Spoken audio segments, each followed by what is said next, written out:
আমাদের একের দাগে আছে বহুমুখী উত্তরধর্মী প্রশ্ন, যেটা এমসিকিউ। তো ফার্স্ট কোশ্চেনটা দেখো, দুটি পরস্পর ছেদি সরল রেখা এক জোড়া বিপ্রতীপ কোণ পরস্পর পূরক কোণ হলে অপর জোড়া বিপ্রতীপ কোণ দুটির প্রত্যেকটির মান কত হবে?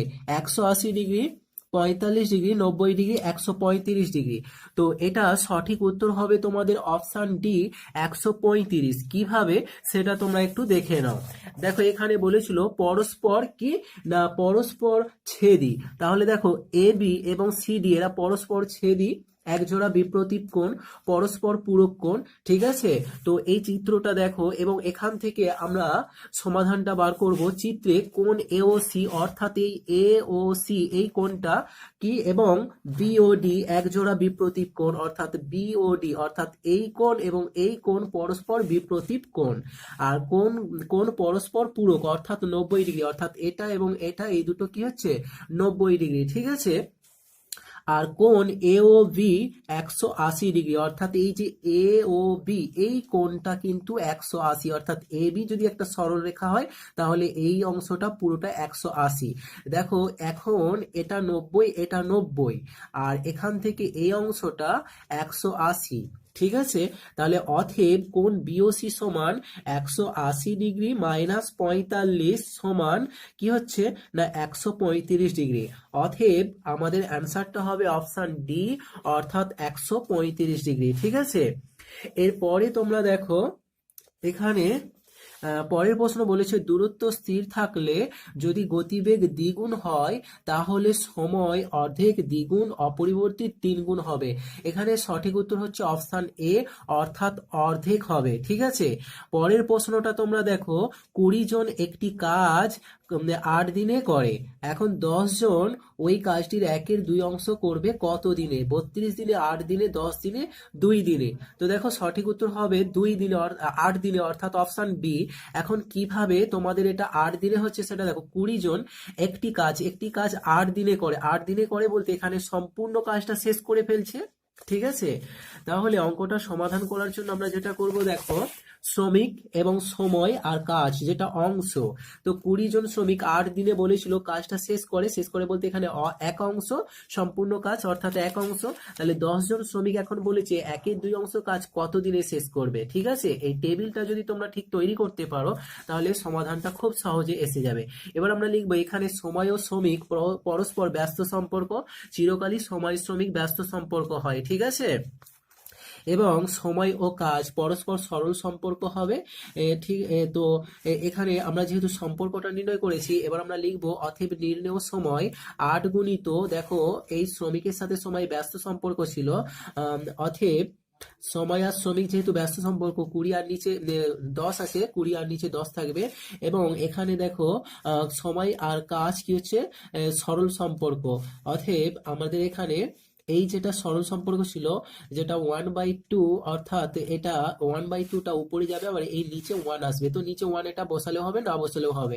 তাহলে এখন যদি আমরা কাটাকাটি করি 0 0 কেটে যাবে এবং 2 2 কেটে যাচ্ছে, পড়ে থাকে শুধু 8। তাহলে আমাদের অপশন বি অর্থাৎ 8 দিন এটাই হবে সঠিক উত্তর, ঠিক আছে। আচ্ছা এরপরে দেখো তোমাদের পরবর্তী প্রশ্ন, তোমাদের একের দাগে 3 নম্বর কমপ্লিট, ঠিক আছে। এবার একের দাগে তোমরা 2 নম্বর প্রশ্নটা দেখো। 4 নম্বর প্রশ্ন,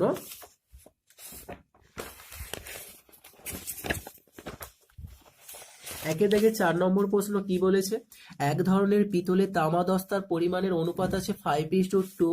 এখন এই ধরনের 28 কিগ্রা পিতলে তামা কত আছে? তাহলে একটা পিতল আছে তাতে তামা ও দস্তার অনুপাতটা আছে 5:2 এবং 28 কিগ্রা পিতলে শুধু তামা কত জানতে চাচ্ছে, ঠিক আছে। তাহলে অঙ্কটা আমরা সমাধান করে দেখব। অতএব 28 কিগ্রা পিতলে তামা আছে 28 × 5/7। এই যে 5/7টা কেন আসছে দেখো, এই যে অনুপাত ছিল 5:2 এর আনুপাতিক ভাগার, তাহলে তামার আনুপাতিক ভাগারটা কত হবে না 5/7। এই দুটোর যোগফল অনুপাতের যোগফল নিচে হয়, আর যেহেতু তামা প্রথমেরটা 5, যদি 10টা বলতো তাহলে উপরে 2 নিচে 7 হতো, তাহলে 5/7 এটা হচ্ছে আনুপাতিক ভাগার। তো এই আনুপাতিক ভাগার 5/7 কে আমাদের মোট পরিমাণ যেটা পিতল 28 কিগ্রা এটা দিয়ে আমরা গুণ করব। তাহলে দেখো 28 ইন্টু 5/7, তো 7 4 28, 4 5 20 কিগ্রা। ঠিক আছে, তাহলে এখানে আমাদের সঠিক উত্তর যেটা হবে অপশন ডি, অর্থাৎ 20 কিগ্রা। ঠিক আছে, এবার দেখো পরের প্রশ্নটা, এখানে তোমাদের 5 নম্বর কি বলেছে, বুলু ও তথাগত একটি কাজ একা একা যথাক্রমে 20 দিনে ও 30 দিনে করতে পারে, দুজনে একসঙ্গে একদিনে কাজটা কি করবে? এখানে দেখো আমাদের সঠিক উত্তর যেটা হবে সি, অর্থাৎ 1/20 প্লাস 1/30 অংশ। কেন সি হচ্ছে সেটা তোমরা একটু দেখে নাও, যে বুলু 20 দিনে কাজ করে 1 অংশ, বুলু একদিনে কাজ করে 1/20 অংশ, তথাগত 30 দিনে কাজ করে 1 অংশ। যে কাজটা শেষ করে বলতে এখানে সম্পূর্ণ অংশ অর্থাৎ 1 অংশ, অর্থাৎ তথাগত একদিনে কাজ করে 1/30 অংশ। যেহেতু বলেছে বুলু ও তথাগত একদিনে, তাহলে দেখো একদিনের কাজের পরিমাণটা যোগ হবে 1/20 যুক্ত 1/30, অর্থাৎ বুলু ও তথাগত একত্রে একদিনে মোট কাজ করে 1/20 যোগ 1/30 অংশ। অতএব অপশন সি হচ্ছে আমাদের সঠিক উত্তর। ঠিক আছে, এরপরে তোমাদের দেখো 6 নম্বর দাগে একটা চিত্র দেখতে পাচ্ছ, এবং এই চিত্রে দেখো পি আছে, আচ্ছা কিউ আর এটা দেয় না, তো অবশ্যই দিয়ে নেবে কিউ আর। এই চিত্রে এখন বলতে চাচ্ছে যে কিউ কোণটা 59 ডিগ্রি এবং আর কোণটা 50 ডিগ্রি হলে আমাদের এখানে যে এ বি সি ডি দিয়েছে, তো এদের মধ্যে সঠিক উত্তর হবে দেখো Q R greater than P Q হবে। ঠিক আছে, এটা ডি অপশন হবে রাইট আনসার। এরপরে 7 নম্বর প্রশ্ন দেখো, 2m plus 5n into 2m minus 5n এবং mn into 2m minus 5n, এখন সংখ্যামালা দুটির গোসাগু কত হবে? তো দেখো এই একটা সংখ্যামালা আর এই একটা সংখ্যামালা, এই দুটি সংখ্যামালার মধ্যে দেখো 2m মাইনাস 5n এবং 2m মাইনাস 5n, এই দুটো আমরা মিল পাচ্ছি, এটাই হবে এদের গোসাগু, অর্থাৎ অপশন ডি হচ্ছে রাইট আনসার। ঠিক আছে, তাহলে একের দাগে তোমাদের মোট 7টি প্রশ্ন ছিল, যেটা তোমাদের সম্পূর্ণ সমাধান দেওয়া হলো। আচ্ছা, তোমাদের এই অংশটা যদি বুঝতে অসুবিধা হয়, এখানে সমাধান দেওয়া হয়েছে দেখো, কিউ কোণ পি কোণ 180 ডিগ্রি মাইনাস 59 প্লাস হচ্ছে 50।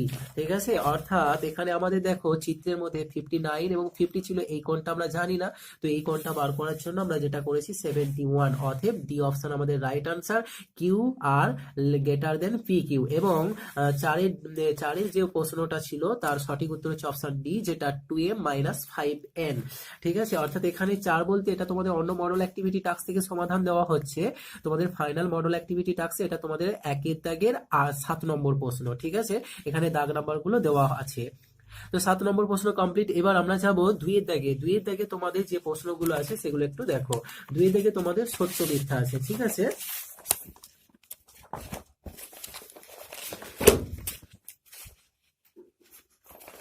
তো 2 থেকে তোমাদের যে সত্য মিথ্যা আছে, প্রথম সত্য মিথ্যাটা দেখো, বলেছে 30 লিটার ডেটল জলে জল ও ডেটলের পরিমাণের অনুপাত 5:1, ইহাতে ডেটল আছে 5 লিটার। এখন 30 লিটার মিশ্রণ একটা ডেটল আর জলের ছিল, সেখান থেকে তাদের অনুপাতটা, জল আর ডেটলের অনুপাত আছে 5:1, শুধু ডেটল আছে বলেছে 25 লিটার। দেখো প্রথমে কিন্তু জল আর তারপরে ডেটল আছে, অর্থাৎ ডেটল, জলের জন্য 5 এবং ডেটলের জন্য 1। ঠিক আছে, অর্থাৎ যেহেতু এখানে বলছে ডেটল আছে, তাহলে ডেটলটা এই 30 লিটারে কত ডেটল আছে সেটার জন্য আমরা কি করব না, 30 ইন্টু ডেটলের আনুপাতিক ভাগার, ডেটলের আনুপাতিক ভাগার কত হবে, 1/6 হবে, 6 5 30। তাহলে আমরা দেখতে পাচ্ছি ডেটল এখানে 5 লিটার আসছে, কিন্তু বলেছে 25 লিটার, অতএব এটা কিন্তু ভুল হয়ে যাবে।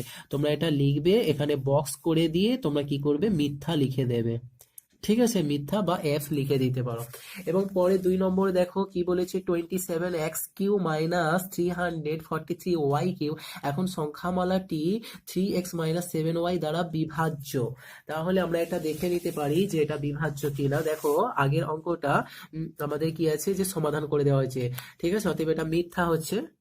এরপরে তোমাদের 2 নম্বর প্রশ্ন যেটা ছিল, দেখো আমরা এটা ভাগ করছি, এটা ভাগ করলে দেখবো যে ভাগফল এটা মিলে যাচ্ছে, অতএব এটা কিন্তু সত্য হবে। অর্থাৎ 2 নম্বর প্রশ্নটা যেটা ছিল এটা আমরা সত্য লিখে দেবো। ঠিক আছে, অতএব ব্র্যাকেটের মধ্যে সত্য তোমরা একটু লিখে দিও। আর যদি তোমরা এটা সমাধান করে দেখাতে চাও, তাহলে তোমরা এখানে দেখো 3x মাইনাস 7y, এবং যেটা অঙ্ক ছিল 27x³ মাইনাস 343y³। তো প্রথমে আমরা 9x² বসাবো, 9 এবং 3 এটা মাল্টিপল করলে করলে 27x³ হবে এই স্কোয়ার এবং এক্স কিউ হয়ে যাবে, এবং এখান থেকে 9 7 63 x²y বাইরে চলে যাবে, যেহেতু এটা 343y³ আছে। তো পাওয়ার মিলছে না, তাই এই যে চল সংখ্যা মিল হচ্ছে না, তাই বাইরে চলে যাবে এবং সাইন পরিবর্তন হবে মাইনাস, এবং এটা নেমে যাবে, এটা যা আছে তাও নেমে যাবে, এবং পরবর্তীতে আমরা 21xy বসাবো। 21xy কে 3x দিয়ে গুণ করলে আমরা যেটা পাবো 63x²y, এবং 7-এর সাথে গুণ করলে আমরা পাবো 147xy²। পরবর্তীতে আবার সাইন পরিবর্তন হবে, মাইনাস প্লাস হয়ে যাচ্ছে। তো এখন এটা প্লাস মাইনাস কেটে যাবে, এটা যেমন ছিল নেমে যাচ্ছে এবং এই অংশটা নেমে যাচ্ছে। পরবর্তীতে আমরা 49y² বসিয়ে এটার সাথে আমরা মাল্টিপল করলে এই অঙ্কটা পুরোটাই পেয়ে যাব, ঠিক আছে। অতএব জি মিলে যাচ্ছে মানে 0। তাহলে এটা প্রমাণিত যেহেতু সত্য। তাহলে পরের প্রশ্নটা তোমরা এবার দেখে নাও। 2 দাগে সত্য মিথ্যা চলছে। 3 নম্বরে বলেছে 2a² b এবং 4ab²।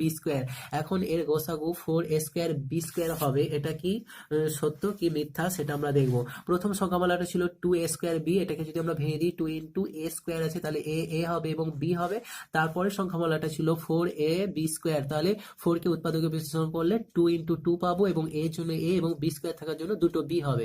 এবার দেখো এদের মধ্যে গোসাগু কোনগুলো হবে, যে উৎপাদকগুলো আমরা মিল পাচ্ছি, 2 2 পাচ্ছি, 2 বসাবো, এ পাচ্ছি, এ বসাবো, বি পাচ্ছি, বি বসাবো।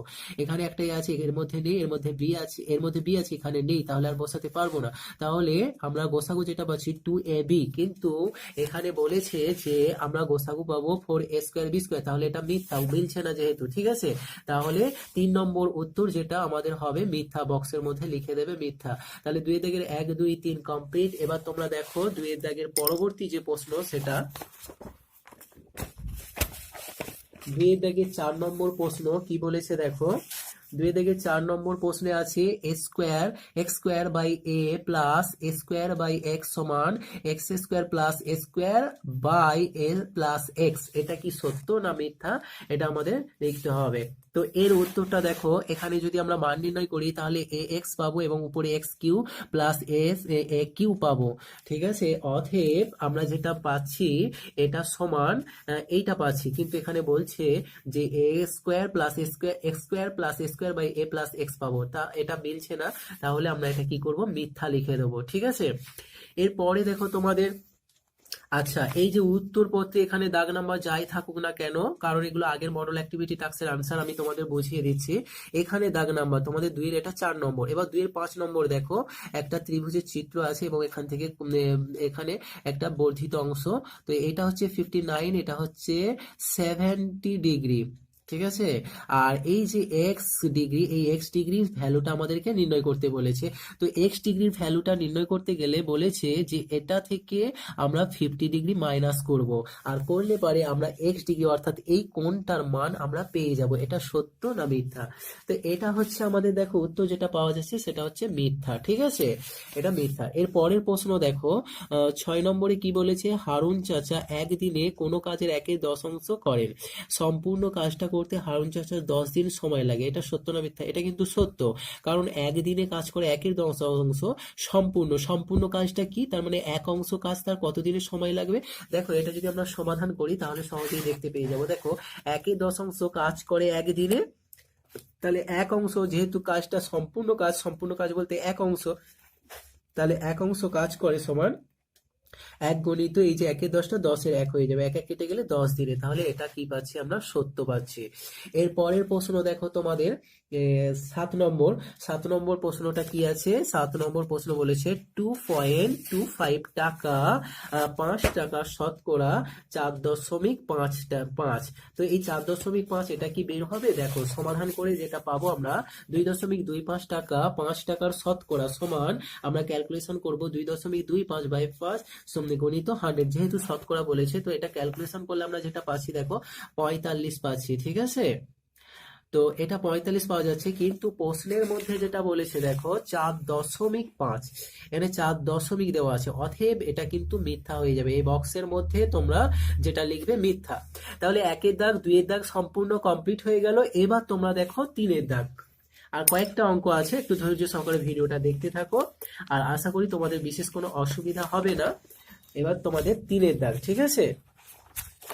তো 3 দাগে দেখো যেটা তোমাদের বলেছে, 3 দাগের 1 নম্বর প্রশ্নটা তোমরা এখানে দেখো। এখানে কি বলছে যে একটা চিত্র দেওয়া আছে, আর এই যে ত্রিভুজের চিত্রটা, এই ত্রিভুজের চিত্রে দেখো এ কোণটা 70 ডিগ্রি, আর বি কোণ আর সি কোণটা আমাদের দেওয়া নেই, কিন্তু চিত্রে বলেছে যে চিত্রে ত্রিভুজ এবিসি এর এবি সমান এসি, তার মানে এই বাহুটা এবি, এটা দেখতে পাচ্ছ এবি আর এসি এটা সমান, মানে এবি বাহু যা এসি বাহু একই মাপ। তাহলে একটা ত্রিভুজের যদি দুটি বাহু সমান হয় তাহলে এটা সমদ্বিবাহু ত্রিভুজ, মনে রাখবে। তাহলে এই কোণটা 70 এবং এই কোণ যা হবে এই কোণও তাই হবে, ঠিক আছে। এবার এই কোণটা কত, তিনটে কোণের মান হয় কত একসঙ্গে 180, ত্রিভুজের তিনটে কোণের সমষ্টি 180, তো 180 থেকে আমরা এই কোণটা দেখতে পাচ্ছি 70, তাহলে 180 থেকে 70 বিয়োগ করবো, কত পাবো 110 ডিগ্রি। 110কে আমরা যদি 2 দিয়ে ভাগ করে দিই 55 ডিগ্রি, তার মানে বি কোণ এবং সি কোণ এই দুটো, বি কোণও 55, সি কোণও 55, তার কারণ এই বাহু আর এই বাহু সমান হওয়ার জন্য আমাদের বলেছে এ বি সি এবং এ সি বি কোণ, অর্থাৎ এই কোণ নির্ণয় করতে বলেছে। তো জাস্ট এটা করে দেওয়া হলো যে এই কোণটা এই কোণ সমান 55 এবং এই কোণটা সমান 55 ডিগ্রি, ঠিক আছে। তো এটা তোমরা যদি আরো একটু ভালো করে লেখো তাহলে এটা এইরকম হয়ে যাবে। দেখো যেহেতু এটা তোমাদের নাম্বার থাকছে, তো চিত্রে কোণ বিএসি 70 ডিগ্রি যেটা দেওয়া আছে এবং এ বি সমান এসি, বাহু দুটো সমান, অতএব এ বি সমান এসি হলে কোণ এবিসি সমান এসিবি হবে। আমরা জানি ত্রিভুজের তিনটি কোণের সমষ্টি 180 ডিগ্রি, তাই কোণ এবিসি সমান এসিবি সমান 180 থেকে বিয়োগ করা হচ্ছে 70 ডিগ্রি ইন্টু 1/2, অর্থাৎ 2 দিয়ে ভাগ করা হচ্ছে, যেহেতু এবি সমান এসি, ঠিক আছে, ব্র্যাকেটে করে দেওয়া হয়েছে। তাহলে বিয়োগ করলে এটা হবে 110 ইন্টু 1/2, 2 দিয়ে কাটলে 55, তাহলে 55 ডিগ্রি। অতএব আমরা লিখে দিতে পারি, অতএব কোণ এবিসি এর পরিমাপ 55 ডিগ্রি এবং কোণ এসিবি এর পরিমাপ 55 ডিগ্রি। ক্লিয়ার? তাহলে 3 দাগে তোমাদের 1 নম্বর প্রশ্নের উত্তর সম্পূর্ণ কমপ্লিট হয়ে গেল। এবার দেখো তোমাদের 2 নম্বর প্রশ্ন যেটা ছিল তার উত্তর।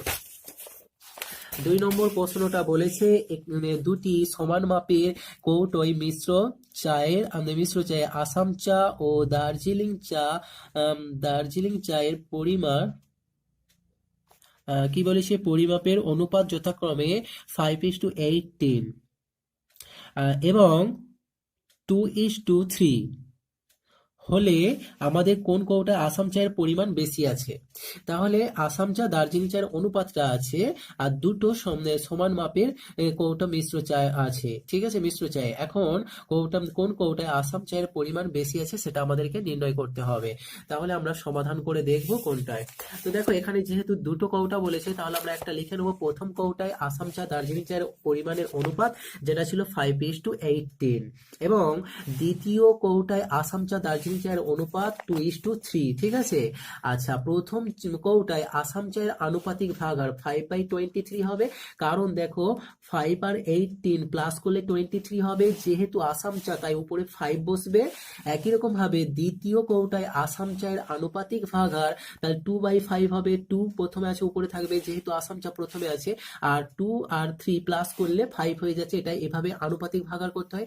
এবার আমরা দেখবো 5/23 এবং 5/2, এটা এদের মধ্যে তুলনা করে নেবো। তো 5/23 5/2, এখন 23 এবং 5 এর লসাগু করলে 115 হবে, তাহলে 115 বসানো হচ্ছে। 5 এর সাথে কত মাল্টিপল করলে 115 পাবো, 23। এই 23টা উপরের সাথে গুণ হবে, 2 আর 23 46 হবে এবং 23 এর সাথে 5 মাল্টিপল করলে 115 পাবো। একই রকম ভাবে এই যে 5 মাল্টিপল করা হচ্ছে উপরের সংখ্যা 5 এর সাথে 5 মাল্টিপল হবে, তাহলে 5 5 কত হচ্ছে 25 হয়ে যাবে। এবার দেখো সহজে আমরা দেখতে পাচ্ছি এখানে 115 উপরে 25 উপরে 46, তাহলে এটা বেশি, অতএব আমরা লিখে দেবো অতএব দ্বিতীয় কৌটায় আসাম চায়ের পরিমাণ বেশি ছিল, ঠিক আছে, দ্বিতীয় কৌটায় আসাম চায়ের পরিমাণ বেশি। ক্লিয়ার? এরপরে দেখো তোমাদের পরে তাহলে তোমাদের 3 দাগের 1 দাগ 2 দাগ কমপ্লিট হলো। এবার পরবর্তী দেখো, পরবর্তী দাগে যেটা আছে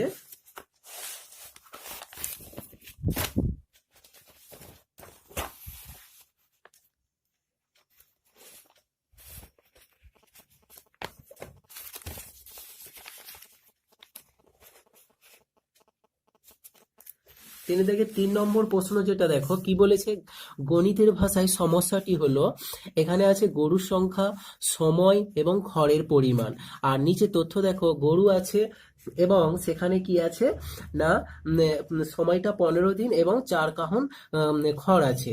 আর 10টি গরু 72 দিনে কত কাহন খড় খাবে। এখন এই টেবিলটা দিয়ে তোমাদেরকে দুটো প্রশ্ন করা হয়েছে। এ বলেছে সময় স্থির থাকলে গরুর সংখ্যা সঙ্গে খড়ের পরিমাণের সমানুপাতটা কি হবে, আর বি বলেছে গরুর সংখ্যা স্থির থাকলে সময়ের সঙ্গে খড়ের পরিমাণের সমানুপাত সম্পর্কটা কি হবে সেটা আমাদেরকে লিখতে বলেছে। ঠিক আছে, তো দেখো এখানে আমরা 3 দাগের 3 নম্বর প্রশ্নের উত্তরটা দেখে নেব একটু।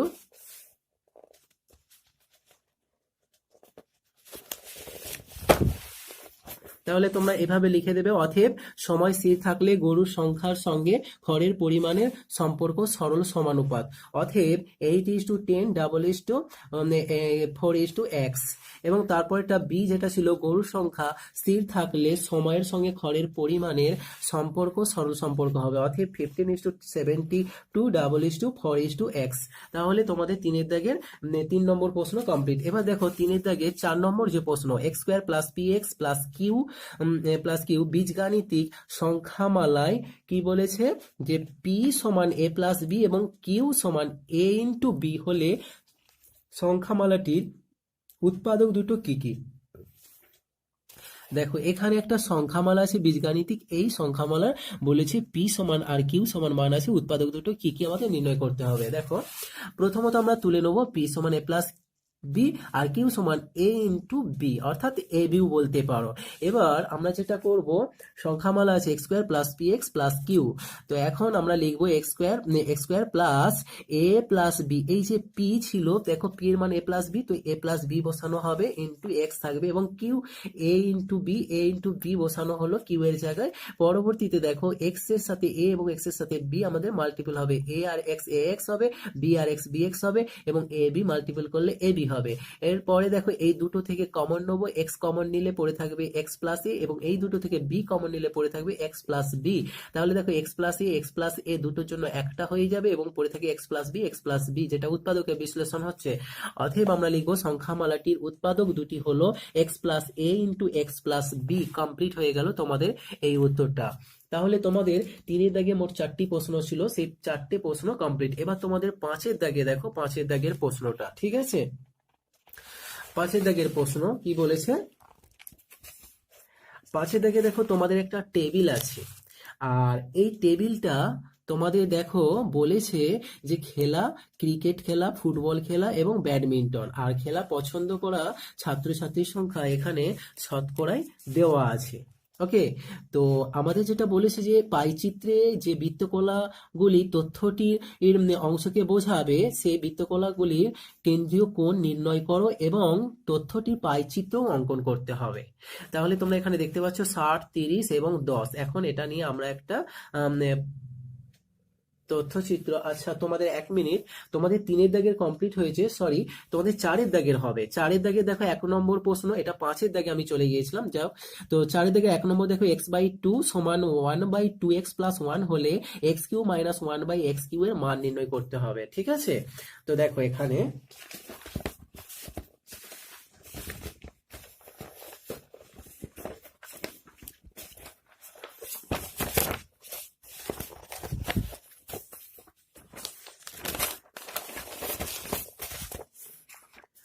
তো x/2 = 1/2x + 1 এটা তোলা হবে, যেহেতু আমাদেরকে এখানে x³ - 1/x³ এর মান নির্ণয় করতে হবে, তাই আমরা যেটা করব এখানে যে x/2 - 1/2x = 1, এই যে 1/2x আমরা বাম দিকে নিয়ে গেলাম, তাই মাইনাস হয়েছে। এবার এদের মধ্যে থেকে আমরা 1/2 কমন নিতে পারি, পড়ে থাকবে x - 1/x = 1। পরবর্তীতে এই যে 1/2 আমরা সমান চিহ্নের ডান দিকে পাঠালে এটা কিন্তু 2 হয়ে যাবে, অর্থাৎ উল্টে যাবে, 1/2টা 2/1 হবে, তাহলে 1 1 কেটে গেলে 2 থাকে। x - 1/x = 2, এই যে x - 1/x = 2 আমরা পেয়েছি। এখান থেকে আমাদের কি করতে হবে, দেখো এখান থেকে আমরা এই অঙ্কটাকে আবার আমরা একটু বর্গ করে নেব। তাহলে বর্গ করলে কি হবে, x - 1/x² = টু স্কোয়ার, যেহেতু উভয়কে বর্গ করছি তোমরা এখানে লিখে দিতে পারো থার্ড ব্র্যাকেটে যে উভয়কে বর্গ করিয়া, এটা বর্গ করলে A minus B whole square হয়ে যাচ্ছে না, তো A minus B whole square সূত্র A square plus 1/, X square plus B square minus 2ab, সেটাই ধরা হচ্ছে, এবং 2 স্কোয়ার সমান 4 হয়ে যাবে। আচ্ছা, এখানে দেখো এক্স এক্স কেটে যাচ্ছে, তাহলে এক্স স্কোয়ার থাকছে এবং 1/x স্কোয়ার থাকছে, এবং এখানে যে মাইনাস 2টা ছিল সমান চিহ্নের পর ডান দিকে চলে গেলে প্লাস হয়ে যায়, তাহলে অতএব x square plus 1/x square সমান 6। এখন দেখো আমাদেরকে এখানে x Q minus 1/x Q এর ভ্যালুটা নির্ণয় করতে গেলে প্রথমত আমাদেরকে এক্স মাইনাস 1/x এবং x square plus 1/x square এর ভ্যালুগুলো আমাদের নির্ণয় করে নিতে হবে, তবে আমরা x Q minus 1/x Q এর মানটা নির্ণয় করতে পারবো। তো দেখো এবার আমরা যেটা করবো, অতএব x Q minus 1/x Q, ঠিক আছে, এটা আমরা এ কিউ মাইনাস বি কিউ এর সূত্র ফেলাবো, সেটা কি হবে না এ মাইনাস বি অর্থাৎ x minus 1/x into A square plus A B plus B square, ঠিক আছে, এক্স এক্স কেটে যাচ্ছে এখানে। এবার দেখো এখানে এক্স মাইনাস 1/x এর মান দেওয়া আছে 2, তাহলে আমরা এই জায়গাতে আমরা এই 2 বসাবো, গণিত এখানে সেকেন্ড ব্র্যাকেটের মধ্যে দেখো এক্স স্কোয়ার আছে, এক্স স্কোয়ার থাকবে এবং 1/x স্কোয়ার আছে, এটা আমরা এখানে নিয়ে আসবো, এবং প্লাসের মধ্যে থেকে দেখো কিছু নেই মানে 1 আছে, এক্স এক্স কেটে গেলে 1, তো এই 1টাকে আমরা বাইরে বার করে দেবো। পরবর্তী স্টেপে দেখো এটা এ স্কোয়ার প্লাস বি স্কোয়ার আকারে সূত্র পড়ে যাবে, দেখো এখানে 2 আছে, 2 থাকবে, তো এটা x square plus 1/x square, দেখো এই অঙ্কটার কিন্তু আমাদের মান এখানে দেওয়া আছে x square plus 1/x square, যেটা এখান থেকে আমরা বার করেছিলাম 6, তো ওই জায়গাতে আমরা কি করব 6 বসাবো, প্লাস আছে 1 প্লাস 1 বসানো হবে, তো 2 ইন্টু এটা প্লাস করে দিলে 7 হয়ে যাবে, তাহলে 14 7 2 14 হচ্ছে। তো বোঝা গেছে কেন আমাদেরকে প্রথমে এক্স মাইনাস 1/x এবং x square plus 1/x square এর মানটা বার করতে হলো, এটার নির্ণয় করার জন্য, এই যে 14 পাওয়া গেছে এটার জন্যই আমাদেরকে বার করতে হলো। এরপরে দেখো তোমাদের 4 এর দাগের 2 নম্বর প্রশ্ন, ঠিক আছে, তো 4 এর দাগের 2 নম্বর প্রশ্নটা কি আছে দেখো, ভাগ করতে বলেছে M square minus 5m plus 6কে m মাইনাস 3 দিয়ে। দেখো আমরা প্রথমত অঙ্কটা তুলে নেবো, M square minus 5m plus 6 ভাজিত m মাইনাস 3, তাহলে আমরা অঙ্কটা করছি, দেখো m মাইনাস 3 এবং M square minus 5m plus 6, প্রথমত আমরা m বসাবো, m স্কোয়ার হয়ে যাবে এবং প্লাস মাইনাসে মাইনাসে এই প্লাসে মাইনাসে মাইনাস, এবং 3 আর m কি হবে মাল্টিপল করলে 3m হবে। এবার জানো তোমরা এখানে সাইন পরিবর্তন করতে, এটা মাইনাস হবে, এটা মাইনাস আছে প্লাস হয়ে যাবে, তাহলে দেখো এ প্লাসে মাইনাসে তাহলে -2 হবে, এবং প্লাস 6 আছে প্লাস 6 বসে যাবে, এখানে আমরা -2 বসাবো, তাহলে মাইনাসে প্লাসে -2 আর m মাল্টিপল করলে 2m হবে, মাইনাসে মাইনাসে প্লাস 2 আর 3 6 হয়ে যাবে, তাহলে দেখো এখানে মিলে যাচ্ছে, সাইন পরিবর্তন হয়ে যাচ্ছে, তাহলে ফলাফল পাওয়া যাচ্ছে m-2, অতএব নির্ণেয় ভাগফল m-2, এটাই হবে আমাদের অ্যান্সার, ঠিক আছে, অ্যান্সার। তাহলে 4 এর দাগে তোমাদের 2টি প্রশ্ন ছিল, যেটা সম্পূর্ণ সমাধান দেওয়া হলো, তাহলে কমপ্লিট হয়ে গেল 4 এর দাগ। এবার তোমাদের চলো 5 এর দাগ, যেটা আমি প্রথমেই চলে গিয়েছিলাম 5 এর দাগটা ভুল করে, ঠিক আছে।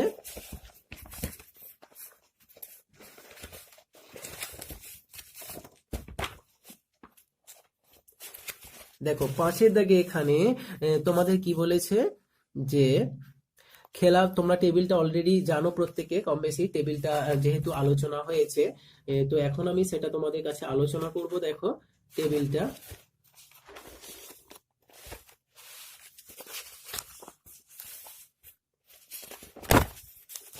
দেখো এই যে টেবিলটা এখানে পুরোটা তুলে দেওয়া হয়েছে, তোমরা একটু ভালো করে বুঝে নেবে। প্রথমত খেলার নামগুলো দেওয়া হয়েছে, দেখো খেলার নামগুলো দেওয়া আছে ক্রিকেট, ফুটবল, ব্যাডমিন্টন, এবং এই খেলা কজন ছাত্র পছন্দ করে সেটাও এখানে দেওয়া হয়েছে পরপর 60, 30 এবং 10। আমাদের যেটা এখান থেকে বার করতে হবে যে বৃত্তকলার তথ্যগুলো অংশগুলিকে বোঝাবে, সেই বৃত্তকলার কেন্দ্রীয় কোণগুলো নির্ণয় করতে হবে, সেই সঙ্গে পাই চিত্রটা অঙ্কন করতে হবে।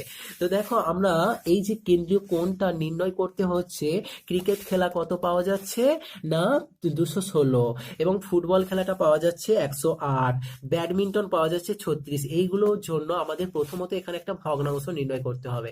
দেখো এটা যেহেতু 60 আছে আর শতকরাই বলেছে, তাহলে আমরা নিচে 100 বসাবো, উপরে 60 থাকবে, এটা কাটাকাটি করলে 3/5 পাবো। একই রকম ভাবে এটা 30 এর নিচে 100 বসবে, কাটাকাটি হলে 3/10, এবং এটা দেখো 10 এর 100 হবে, কাটাকাটি হলে শূন্য শূন্য কেটে গেলে 1 10। এবার আমাদের কেন্দ্রীয় কোণ বার করতে গেলে এই ভগ্নাংশের সাথে 360 ডিগ্রি মাল্টিপল করতে হবে। তো 360 ডিগ্রি মাল্টিপল করলে দেখো নিচে যে 5 আছে 5 দিয়ে এটাকে কাটলে হয়ে যাবে 72, 72 3 216। একই রকম ভাবে পরবর্তী ভগ্নাংশ 3 10 সাথে 360 মাল্টিপল হবে হয়ে তাহলে থাকছে শূন্য শূন্য কেটে গেলে 3 36 108। একই রকম ভাবে এটাও শূন্য শূন্য কেটে যাচ্ছে, 36 থেকে 36 ডিগ্রি পাওয়া গেল।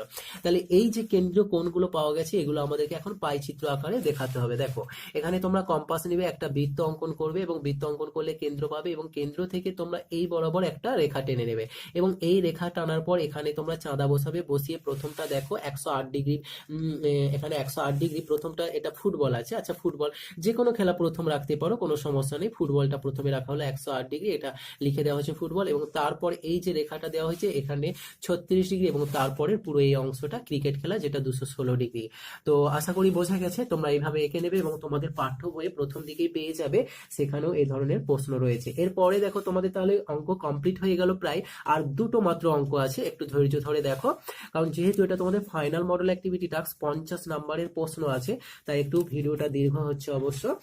এবার তোমাদের 6 দাগ, 5-এর দাগে কমপ্লিট হয়ে গেল, এবার 6-এর দাগের প্রশ্ন। 6-এর দাগে দেখো দুটো মাত্র উপপাদ্য আছে, আমি সেটা খুব তাড়াতাড়ি দেখিয়ে দেবো তোমাদেরকে।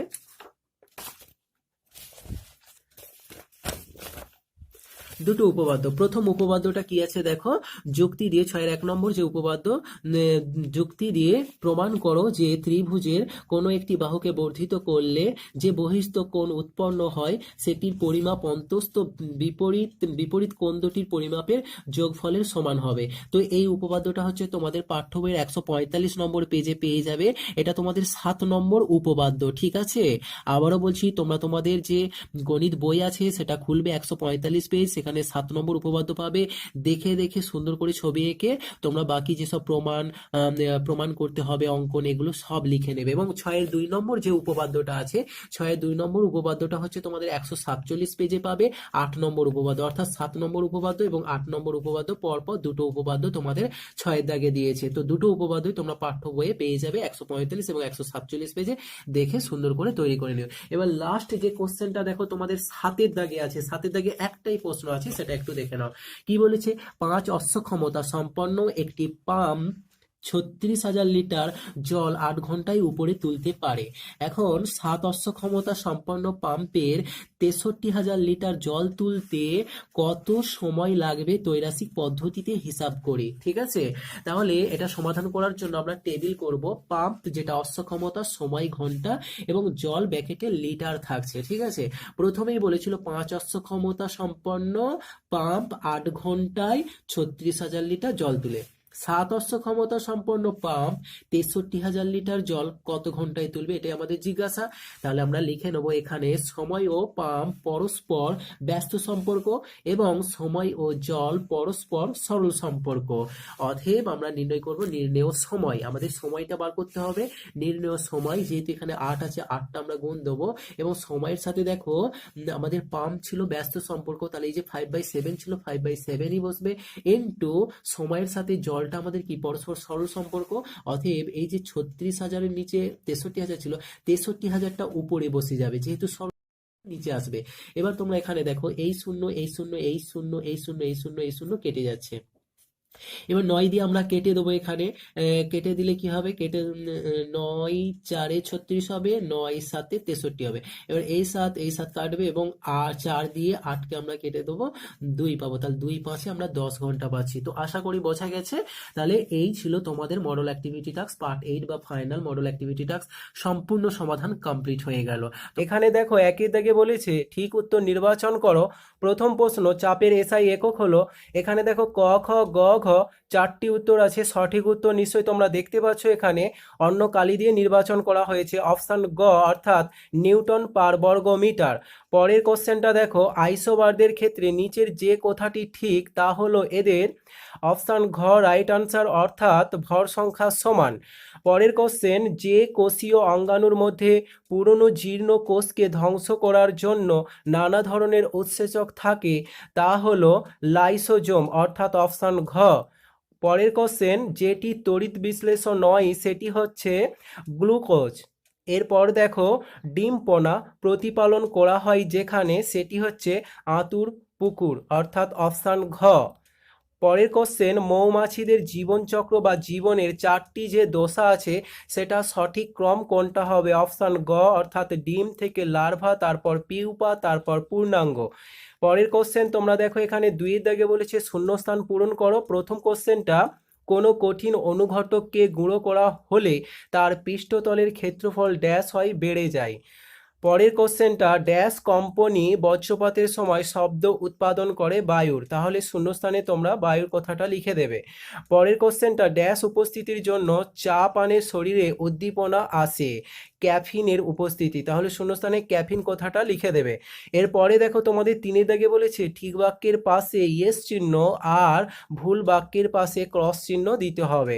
ফার্স্ট কোশ্চেনটা, স্প্রিং তুলার সাহায্যে বস্তুর ওজন মাপা হয়, তো এটা হচ্ছে তোমাদের ঠিক বাক্য, তাহলে পাশে বক্স করে এস চিহ্ন দেবে। তো এখানে আমি উত্তর লিখেছি ঠিক, তোমরা এভাবে লিখবে না, তোমরা বাক্যর শেষে একটা বক্স করে এস চিহ্ন দেবে, ঠিক আছে। পরের কোশ্চেনটা, জারণ ও বিজারণ বিক্রিয়া সব সময় একসঙ্গে ঘটে, এটাও ঠিক, তাহলে বক্স করে এস চিহ্ন দেবে।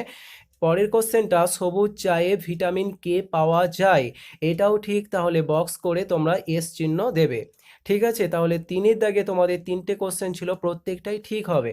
পরে তোমাদের 4-এর দাগে বলেছে সংক্ষিপ্ত উত্তর দাও, 1 কিলোগ্রাম ভরের বস্তুকে পৃথিবী কত পরিমাণ বল দিয়ে আকর্ষণ করে? উত্তরটা দেখো, 1 কিলোগ্রাম ভরের বস্তুকে পৃথিবী 1 × 9.8 নিউটন সমান 9.8 নিউটন বল দিয়ে আকর্ষণ করে। নেক্সট কোশ্চেন, এখানে দেখো লঘু অ্যাসিড থেকে হাইড্রোজেন গ্যাস মুক্ত করার ক্রমহ্রাসমান প্রবণতা অনুসারে কয়েকটা ধাতুকে সাজিয়ে দেওয়া হলো এবং এই তথ্য থেকে সবচেয়ে তড়িৎ ধনাত্মক ধাতুটি চিহ্নিত করতে হবে। তাহলে এখানে যেগুলো তোমরা দেখতে পাচ্ছ এদের মধ্যে সবচেয়ে তড়িৎ ধনাত্মক ধাতু হচ্ছে Na, অর্থাৎ সোডিয়াম। নেক্সট কোশ্চেন, চোখের রেটিনায় উপস্থিত কোন কোষ মৃদু আলোর দর্শনে সাহায্য করে? তো এখানে উত্তরটা হবে যে চোখের রেটিনায় উপস্থিত রড কোষ মৃদু আলোর দর্শনে সাহায্য করে। নেক্সট কোশ্চেন, আলোর যে এনজাইম হাইড্রোজেন পারঅক্সাইডকে জল ও অক্সিজেনে ভেঙে ফেলে তার নাম লেখো, তো তার নাম হচ্ছে এখানে ক্যাটালেজ, ঠিক আছে। পরের কোশ্চেনটা, বায়ুর মধ্য দিয়ে তড়িৎ চলাচল ঘটা সম্ভব কিসের জন্য? তো উত্তরটা দেখো, বায়ুর মধ্যে যখন জলীয় বাষ্প থাকবে বা সেই বায়ুর আর্দ্রতা বেশি হবে তখনই তড়িৎ চলাচল সম্ভব হবে। এর পরের কোশ্চেনটা, মুরগি পালনের একটি আধুনিক পদ্ধতি হলো ডিপ লিটার, এখানে লিটার কি? তো উত্তরটা দেখো, খড়, বিচালি, শুকনো পাতা, কাঠের গুঁড়ো, ধান তুলো আর যবের তুষ, ভুট্টা, আমের খোসা প্রভৃতি দিয়ে ঘরের মেঝেতে প্রস্তুত পোলট্রি, এটা হবে পোলট্রি পাখির বিশেষ ধরনের সজ্জাকে লিটার বলা হয়ে থাকে। এরপর 5-এর দাগে বলেছে একটি বা দুটি বাক্যে উত্তর দাও। প্রথম প্রশ্ন দেখো, কুলম্বের সূত্রে গাণিতিক রূপটি লেখো এবং কে রাশিটির এসআই একক লেখো। উত্তরটা দেখো, এখানে তোমরা দেখতে পাচ্ছ কুলম্বের সূত্রের গাণিতিক রূপ, যেটা একটু কষ্ট করে এখানে দেখে নেবে, ঠিক আছে। F=K, তারপর হচ্ছে একটা মাঝখান দিয়ে দাগ আছে যেটা ভগ্নাংশ লেখার জন্য, উপরে হচ্ছে Q1 × Q2/r², ঠিক আছে। এবং কে এর এসআই একক দেখো newton metre square per coulomb square, ঠিক আছে। এর পরের কোশ্চেন বলেছে খুব শুকনো ও ঠান্ডা পরিবেশে বসবাসকারী প্রাণীদের দেহে কি কি বৈশিষ্ট্য লক্ষ্য করা যায়? তো উত্তরটা দেখো, খুব শুকনো ঠান্ডা পরিবেশে বসবাসকারী প্রাণীদের দেহে নিম্নলিখিত বৈশিষ্ট্য দেখা যায়। 1, খুব সুন্দর ঠান্ডা পরিবেশে বসবাসকারী প্রাণীদের কৌশিক অ্যান্টিফ্রিজ প্রোটিন থাকে, এই প্রোটিন কোষীয় তরলে বরফের কেলাস তৈরিতে বাধা দেয়। নেক্সট পয়েন্টটা দেখো তোমরা, এছাড়াও তাপ সংরক্ষণের প্রয়োজনে এদের ফ্যাট সঞ্চয়কারী কোষে প্রচুর প্রাচুর্য থাকে। এছাড়াও অনেক প্রাণী, দাগ নাম্বারটা একটু দেখে নেবে, এটা 3 নম্বর হবে, অনেক প্রাণীর ত্বক চর্বি জমার কারণে অপেক্ষাকৃত পুরু হয়। 4, প্রাণীর পিঠে কোষ চর্বি সঞ্চিত থাকে। 5, অনেক প্রাণীর চোখের পাতা স্বচ্ছ হয়, ঠিক আছে। এছাড়াও আরও একটা পয়েন্ট আছে দেখো, অনেক সময় এই পরিবেশে প্রাণীরা প্রয়োজন মতো নাকের ফুটো বন্ধ করতে ও খুলতে পারে। নেক্সট কোশ্চেন বলেছে যে উষ্ণতা বৃদ্ধিতে বেশিরভাগ রাসায়নিক বিক্রিয়ার হার বৃদ্ধি পায় কেন? উত্তরটা দেখো, কোনো রাসায়নিক বিক্রিয়ায় উষ্ণতা বৃদ্ধি করলে বিক্রিয়ক সমূহের গতিশক্তি বেড়ে যায়, যার কারণে বিক্রিয়ক অণুগুলির মধ্যে সংঘর্ষের পরিমাণ বেড়ে যায় এবং বিক্রিয়ার হার বৃদ্ধি পায়। পরের কোশ্চেন, ইনফ্লুয়েঞ্জা রোগের কি কি লক্ষণ দেখা যায়? ইনফ্লুয়েঞ্জা রোগের লক্ষণগুলি হলো জ্বর, নাক দিয়ে জল পড়া, গলা ব্যথা, পেশিতে ব্যথা, মাথা ব্যথা, কাশি, অবসাদগ্রস্ততা ইত্যাদি। এর পরের কোশ্চেন দেখো, জলে অ্যামোনিয়া ক্লোরাইডের দ্রবীভূত হওয়া যে তাপগ্রাহী পরিবর্তন তা কিভাবে তুমি বুঝবে? উত্তর, একটি টেস্ট টিউবের মধ্যে অ্যামোনিয়া ক্লোরাইডকে জলে দ্রবীভূত করা হলে দেখা যাবে যে টেস্ট টিউবের বাইরে গায়ে ফোঁটা ফোঁটা করে জল জমেছে। এই পর্যবেক্ষণের দ্বারা প্রমাণিত হয় যে জলে অ্যামোনিয়া ক্লোরাইডের দ্রবীভূত হওয়ার ফলে পরিবেশ থেকে তাপ শোষিত হয়েছে, অর্থাৎ এটি তাপগ্রাহী পরিবর্তন। পরের কোশ্চেন, যক্ষ্মা রোগের লক্ষণ কি কি? উত্তর, যক্ষ্মা রোগের লক্ষণগুলি হলো 1. ভয়াবহ কাশি ও তার সাথে রক্ত পড়া, রাতের দিকে কষ্ট বাড়ে। 2. প্রচণ্ড ঘাম হয়, ওজন ক্রমশ কমতে থাকে। পরের কোশ্চেন, কোষ পর্দার গঠন ব্যাখ্যা করো। তো কোষ পর্দার গঠন দেখো, 1 নম্বর, বিজ্ঞানী ডাবসন ও ড্যানিয়েলি যেটা 1935 এর মতে কোষ পর্দার গঠন প্রোটিন, লিপিড, প্রোটিনে নির্মিত ত্রিস্তর বিশিষ্ট। 2. এই স্ট্যান্ডউইচ মডেল অনুযায়ী কোষ পর্দা গড়ে প্রায় 75 আর্মস্ট্রং পুরু, যার মাঝে লিপিড স্তরটি 35 আর্মস্ট্রং এবং এর দুদিকে প্রতিটি প্রোটিন স্তরে পুরুত্ব প্রায় 20 থেকে 25 আর্মস্ট্রং। এবং 3 নম্বর দেখো, পরবর্তীকালে বিজ্ঞানী রবার্টস যেটা 1959 কোষ পর্দা এই রূপ গঠন সমস্ত সজীব কোষ ও কোষীয় অঙ্গাণুর ক্ষেত্রে পর্যবেক্ষণ করেন বলে একে একক পর্দা রূপে অভিহিত করেন। এবং নেক্সট পয়েন্ট, বিজ্ঞানী সিঙ্গার ও নিকোলাস যেটা 1972-তে কোষ পর্দার গঠনকে ফ্লুইড মোজাইক মডেল রূপে বর্ণনা করেন। তাদের মতে কোষ পর্দার মাঝখানে থাকা দ্বিস্তরীয় ফসফোলিপিড স্তর এবং লিপিড স্তরের মধ্যে মোজাইক দানার মতো অন্তঃস্থ প্রোটিন ও বহিস্থ প্রোটিনগুলি প্রথিত থাকে। কোষ পর্দার এই গঠনটি বর্তমানে সর্বজন গৃহীত হয়েছে। এরপরে দেখো, তোমাদের 6 দাগে বলেছে 3 থেকে 4টি বাক্যে উত্তর দাও। তো প্রথম প্রশ্ন দেখো, তো দেখো এখানে বলেছে যে সমযোজী বন্ধন দিয়ে গঠিত জল, মিথেন এবং অ্যামোনিয়া অণুর প্রাথমিক যে গঠন কীরকম হবে তা এঁকে দেখাতে হবে। ঠিক আছে, তো এখানে তোমরা এখানে অঙ্কনটা দেখে নাও যে প্রথমটা আছে কি, দেখো জল এর অণুর প্রাথমিক গঠন এটা, ঠিক আছে, এবং তারপর থাকছে মিথেনের অণুর প্রাথমিক গঠন, তারপর থাকছে অ্যামোনিয়া অণুর প্রাথমিক গঠন, তোমরা এখানে দেখতে পাচ্ছ। ঠিক আছে, তো এটা স্ক্রিনশট করে নিতে পারো। তারপরের কোশ্চেনটা দেখো, এখানে বলা হচ্ছে যে এন্ডোপ্লাজমীয় জালিকার গঠন এবং সেই সঙ্গে তার কাজ উল্লেখ করো। তো উত্তরটা দেখো, এন্ডোপ্লাজমীয় জালিকার গঠনগত দিক থেকে 3 ধরনের এন্ডোপ্লাজমীয় জালিকা আছে, যথা সিস্টারনি। এই প্রকার আর সাধারণত চ্যাপ্টা শাখাহীন থলির মতো হয়। সিস্টারনিগুলো কোষের সাইটোপ্লাজমের ভিতর সমান্তরালভাবে বিন্যাস থাকে। এই প্রকার আর এর গায়ে রাইবোজোম দানা থাকতেই পারে। 2. ভেসিকল, এরা গহ্বরের ন্যায় পর্দা বেষ্টিত অঙ্গাণু। এবং নেক্সট পয়েন্টটা দেখো, টিউবিউল, এগুলি হচ্ছে শাখা বিশিষ্ট নালিকা সদৃশ কোষ। এগুলো মসৃণ হয় কারণ এদের গাত্রে রাইবোজোম থাকে না। এরপর তোমরা দেখো যেটা এন্ডোপ্লাজমীয় রেটিকিউলাস এর কাজ বা রেটিকিউলাম এর কাজ। তো এর কাজগুলো হচ্ছে দেখো, 1 নম্বর, কোষের সাইটোপ্লাজমের মাঝের প্রাচীর স্বরূপ সাইটোপ্লাজমকে ক্ষুদ্র ক্ষুদ্র অংশে ভাগ করে। 2 নম্বর, প্রোটোপ্লাজমকে যান্ত্রিক দৃঢ়তা প্রদান করে। 3. অমসৃণ এন্ডোপ্লাজমিক জালিকা প্রোটিন সংশ্লেষ করে। 4. মসৃণ এন্ডোপ্লাজমিক জালিকা ফ্যাট সংশ্লেষ করে। 5. এন্ডোপ্লাজমিক রেটিকিউলাম কোষ প্রাচীর নির্মাণে সহায়তা করে। 6. এটি কোষের মধ্যেকার বিষাক্ত পদার্থকে নিষ্ক্রিয় করে।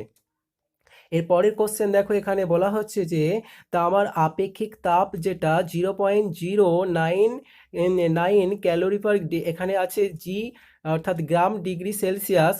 170 গ্রাম ভরের তামার টুকরোর উষ্ণতা যদি 20 ডিগ্রি সি বৃদ্ধি করতে হলে কত পরিমাণ তাপ লাগবে তা নির্ণয় করো। উত্তরটা দেখো দেওয়া আছে, যেটা ভর এবং তারপর থাকছে এখানে যে তোমাদের এই যে জিরোটা আছে এটা তোমরা দেবে না পাওয়ার, জাস্ট এটা 70 গ্রাম।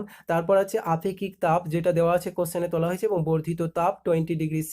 ঠিক আছে, তো এই তথ্যগুলো তোলার পর দেখো আমরা জানি কি যে প্রয়োজনীয় তাপ সমান ভর আপেক্ষিক তাপবর্ধিত উষ্ণতা সমান, এটা আমাদের এই যে ফর্মুলাটা অর্থাৎ 70 অর্থাৎ ভর ইনটু আপেক্ষিক তাপ ইনটু বর্ধিত উষ্ণতা, তো এটা দিলেই আমাদের কিন্তু অঙ্কটা সমাধান হয়ে যাচ্ছে। ঠিক আছে, এর পরের কোশ্চেনটা দেখো, বলেছে জৈব সার অজৈব সারের চেয়ে ভালো, বক্তব্যটির যথার্থতা ব্যাখ্যা করো। উত্তর, জৈব সার অজৈব সারের চেয়ে ভালো বক্তব্যটির কারণ হলো 1 নম্বর, রাসায়নিকের কুপ্রভাব থেকে মাটিকে সুরক্ষা প্রদান করে কয়েক বছর ধরে পুনরায় রাসায়নিক সার ব্যবহারে মাটির গুণগত মান হ্রাস হয়, কিন্তু জৈব সার মাটির অম্লতা ও খারত্বের নিয়ন্ত্রণে কাজ করে এবং মাটির সহনশীলতা বৃদ্ধি করে। 2, নিরাপদ, যেটা হচ্ছে জৈব সার ব্যবহারে উৎপাদিত ফসল হয় স্বাস্থ্যসম্মত এবং নিরাপদ, স্বাস্থ্যসম্মত ও নিরাপদ।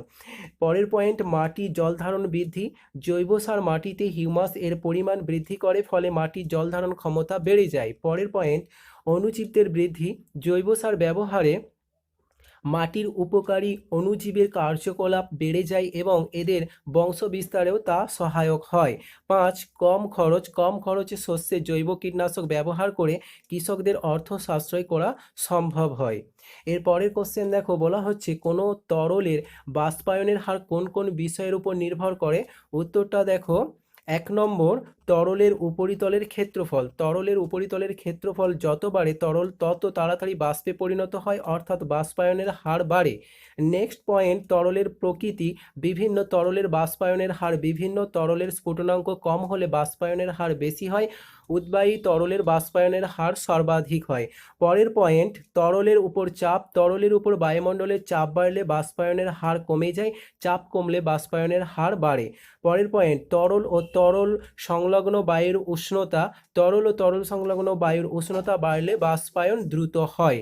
এবং নেক্সট কোশ্চেনটা দেখো, কিভাবে কৃত্রিম পদ্ধতিতে মাছের ডিমপোনা তৈরি করা হয়। উত্তর, এই পদ্ধতিতে প্রতিটি সুস্থ সবল স্ত্রী মাছের জন্য 2টি সুস্থ সবল পুরুষ মাছ নেওয়া হয়। এরপর মাছের পিটুইটারি গ্রন্থির নির্যাস নিয়ে ওই বাছাই করা মাছেদের নির্দিষ্ট নিয়ম অনুযায়ী ইনজেকশন হয়। এর ফলে স্ত্রী মাছ ডিম ও পুরুষ মাছের শুক্রাণু ও নিঃসরণ হয়। এরপর এই শুক্রাণু ও ডিম্বাণুর মিলন ঘটিয়ে ডিমপোনা তৈরি করা হয়। এরপর ডিমপোনাগুলিকে সংগ্রহ করে আঁতুর পুকুরে স্থানান্তরিত করা হয়, আর এভাবেই কৃত্রিম পদ্ধতিতে মাছের ডিমপোনা তৈরি করা হয়ে থাকে। তো এই ছিল তোমাদের মডেল অ্যাক্টিভিটি টাস্ক পার্ট 8, যেটা সম্পূর্ণ সমাধান দেওয়া হলো। অন্যান্য বিষয়গুলো তোমরা অবশ্যই ভিডিও ডেসক্রিপশনে লিঙ্ক পেয়ে যাবে, দেখে নিও। সেই সঙ্গে যারা চ্যানেলে নতুন এসেছো বা চ্যানেলটা এখনও সাবস্ক্রাইব করো না, অবশ্যই চ্যানেলটি সাবস্ক্রাইব করে পাশে থাকা বেল আইকনটা ক্লিক করে অল নোটিফিকেশান অন করে দিও।